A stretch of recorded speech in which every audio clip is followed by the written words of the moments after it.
In this video, I'm going to illustrate to you in very simple terms why the dollar and the euro are mathematically guaranteed to collapse and have been since the moment they were created. You don't need to be an economist to understand what I'm going to show you. A little common sense will do just fine. The dollar and the euro are debt-based currencies created by the Federal Reserve and the European Central Bank. Now, these central banks, while masquerading as public entities, are actually made up of a consortium of the most powerful private banks in the world.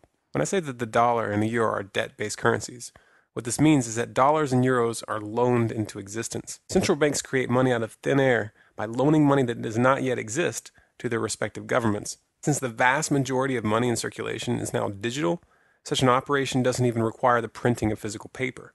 Money and the debt that accompanies it is simply typed into existence.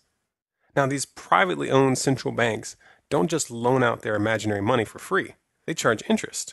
But the money to pay back that interest doesn't yet exist in the system. Since all money is created this way, there's always more total debt plus interest to be paid back than there is money. This forces governments to constantly return to those banks for more loans, which create more money and interest.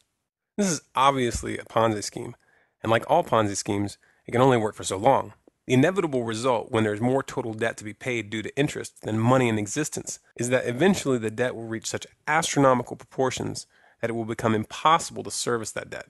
This is why I said that the collapse of the dollar and the euro is a mathematical certainty. It's been guaranteed since the beginning by the very nature of our monetary system. You might ask yourself why anybody in their right mind would set up a system like this that's guaranteed to fail. Well, the answer is simple. For the same reason that any criminal sets up a Ponzi scheme.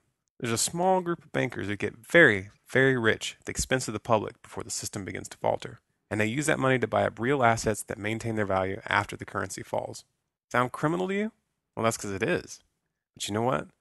They're going to get away with it if we don't make a concentrated effort right now to educate the public about the true nature of money and the private central banks which are leading us to the slaughter. And if we let them get away with it this time, the next Ponzi scheme is going to be even bigger.